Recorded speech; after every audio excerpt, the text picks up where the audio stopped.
최근 들어 한국의 위상이 올라가고 선진국 반열에 오르자 한국의 국격은 과거와는 비교하기 힘들 정도로 높아졌습니다.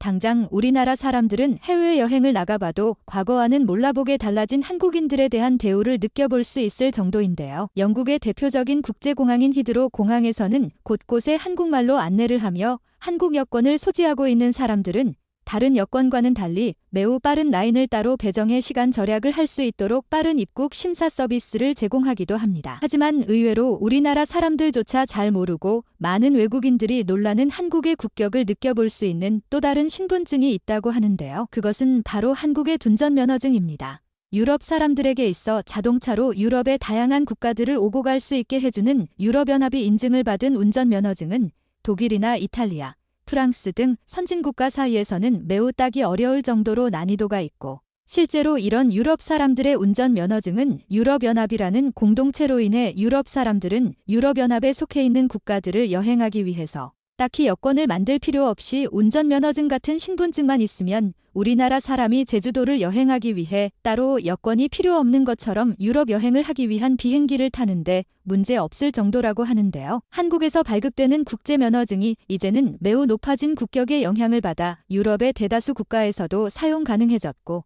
실제로 현재 한국 국제면허증을 가지고 운전을 할 수 있는 국가는 140개가 넘을 정도로 웬만한 국가에서 한국인들은 한국에서 갱신한 면허증을 그저 간단히 국제면허증으로 바꾸기만 하면 전 세계에서 운전이 허가될 정도로 매우 높은 신뢰를 보여주고 있습니다. 각 나라마다 운전 문화나 습관, 사람들만의 특징은 모두 다르기 때문에 어느 나라에서든지 한국인들이 운전을 잘할 수 있다는 보장은 없지만 한국인들이 연수받아 갱신하는 한국의 운전면허증과 한국에서의 운전 습관을 길들이면 웬만한 나라에서는 운전이 가능하다는 의미인데요.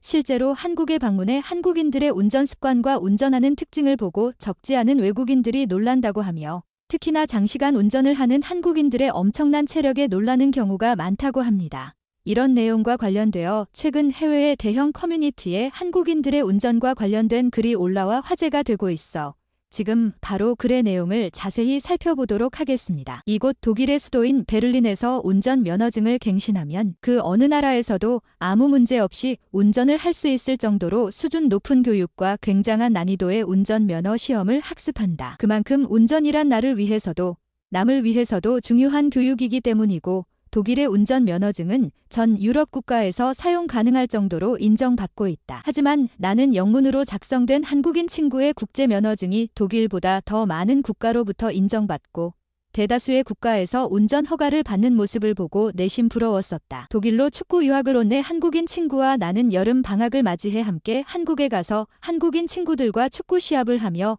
전국적으로 여행을 할 계획을 했는데 내가 직접 보고 느낀 한국인들의 운전하는 습관과 한국인들의 특징에 대해 놀란 부분이 있어 이곳 사람들과 공유하고자 이렇게 글을 쓰게 되었다. 먼저 독일에서 나는 판사로 활동하고 가장 많이 맡은 재판은 다름이 아니라 바로 접촉사고였는데 한국은 신호등이 빨간불이어도 오른쪽으로 이동할 경우 조심스럽게 진입해 주행이 가능했음에도 불구하고 접촉사고가 독일에 비해 훨씬 적었으며 의외로 이 방법을 사용하니 교통체증이 많이 줄어드는 모습을 보였고 한국인들은 능숙하게 운전을 잘해 빨간불일 때에는 모든 자동차들이 정차해야 하는 독일과는 사뭇 다른 모습을 보였다. 이 밖에도 한국인들은 습관적으로 오른쪽 추월을 하는 편인데 이 점은 독일과 많이 다른 부분이라 놀랐으나 평범한 고속도로가 마치 독일의 아우토반 수준으로 넓은 길들이 많아 익숙해지면 큰 문제가 되지 않을 것 같이 보였고 한국은 고속도로 전체 구간을 찍는 카메라가 있어 특정 구간을 제외하고도 트래픽과 자동차 속도를 계산해 일정한 구간을 과속하며 달려 정해진 시간보다 빠르게 카메라에 찍힐 경우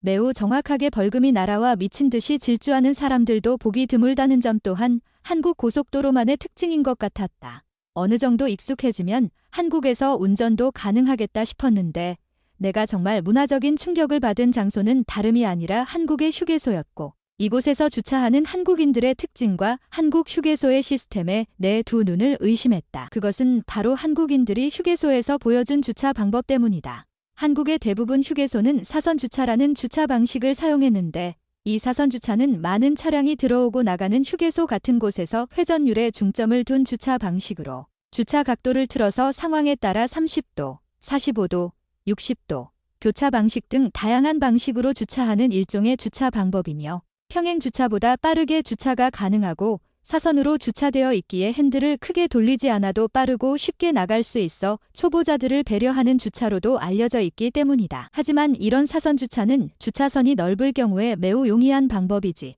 주차선이 좁고 차량 이동이 많은 경우에는 굉장히 고난이도의 주차로 알려져 있는데 한국이 바로 그런 케이스였고 이런 휴게소에서 한국인들은 너무나도 자연스럽게 차를 넣었다 뺐다 주차를 하는 모습을 보여 놀랄 수밖에 없던 것이다. 심지어 그곳에서는 주차를 안내하는 사람도 보였고 생각보다 많은 시설들을 제공하는 한국의 휴게소는 정말 많은 차량이 오고 가기 때문에 회전율이 매우 높아.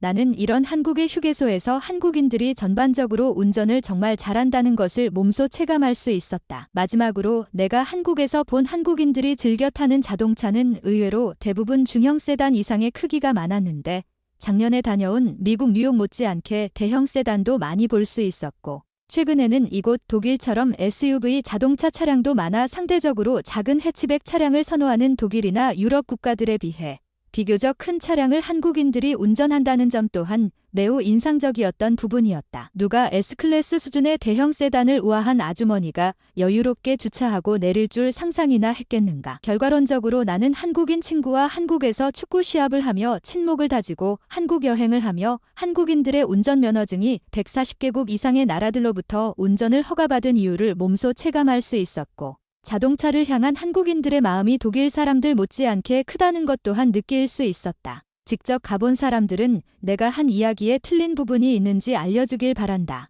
과거부터 한국인들은 매우 순발력이 빠르다고 불려져 오고 있는데요. 순간적인 판단이 매우 중요한 운전에 있어 이러한 한국인들의 특징은 많은 외국인들에게도 매우 신기하게 비춰지는 것 같습니다. 지금 바로 이런 내용에 달린 해외 네티즌들의 반응을 살펴보도록 하겠습니다.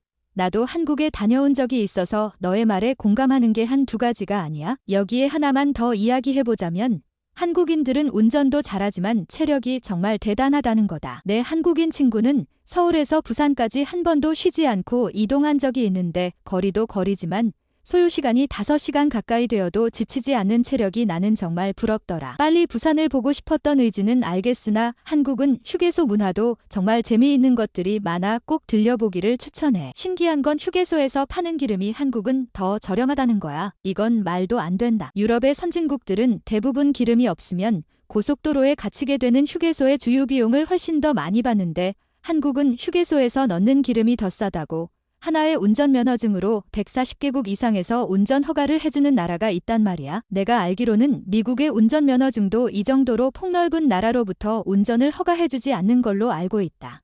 미국인들의 운전 실력은 의외로 형편없으니까 그럴 거야. 미국에서 사선 주차를 하는 사람들을 본 적이 없고 대부분 주차장이 넓으니 아무데나 세워놔도 됐거든. 미국도 대형마트나 주차장이 별로 없는 지역은 분명히 있어. 하지만 상대적으로 한국이나 독일보다는 주차장이 넓고 많지. 이런 운전하기 쉬운 환경의 나라의 운전 면허증을 전 세계에서 인정해주기에는 한계가 있을 거야. 여권 같은 개념이 아니니까 말이야. 한국인들의 운전 실력을 140개국 이상의 나라에서 인정한다는 내용이야. 정말 흥미로웠고 다음에 이런 글이 있다면 제일 먼저 읽으러 오고 싶다. 사선 주차라는 게 있는지 나는 이 글을 읽고 처음 알게 되었어. 글과 사진으로만 읽은 내용인데도 확실하게 이해가 됐고 실제로 회전율이 중요한 휴게소 같은 지역에서 이 방법을 채택하면 정말 좋겠다는 생각이 든다. 이곳 이탈리아에 가장 먼저 도입해야 할 거야. 항상 주차장이 부족해 휴게소 바로 앞에 주차하는 사람들이 많거든. 이렇게 주차하는 나라가 있단 말이야. 게다가 한국인들은 저 큰 자동차를 아무런 문제 없이 저 좁아 보이는 주차선에 정확하게 주차하는 실력을 가졌다니 정말 놀라워. 한국인들은 이게 당연하거야. 너가 부산에 가서 하루만 운전해봐. 이 세상 어디에 가도 운전하는 데 있어 문제가 없을 만큼 부산 사람들이 너를 교육해 줄 거야. 무엇보다 부산에는 비싼 자동차들이 많아 운전하기 너무 무섭더라고. 나는 한국 여행을 갔을 때 이탈리아 여행에서 본 페라리보다 더 많은 페라리를 봤어. 서울에도 비싼 자동차들이 정말 많아. 한국인들의 자동차 사랑은 정말 대단한 것 같더라. 우리처럼 이동수단에 머무는 게 아니라 세차 시스템도 정말 잘 되어 있더라고. 나도 한국 여행을 갔을 때 한국 휴게소에서 새로운 세상을 만났던 기억이 난다. 그곳에서 야구 연습장이 있어서 나는 한국 휴게소가 맛있는 맛집이 가득한 테마파크인 줄 알았어. 한국은 휴게소에 야구장이 있단 말이야. 얼마나 부자면 야구장까지 설치하고 저 많은 식당들을 운영할 수가 있는 거지. 실제로 한국인들은 한국 휴게소에서 많은 것을 먹고 즐기는 것 같았어. 덕분에 잘 유지되고 야구 연습장은 물론 다양한 차별화 시스템들을 들여놓아서 끊임없이 발전하는 것 같더라.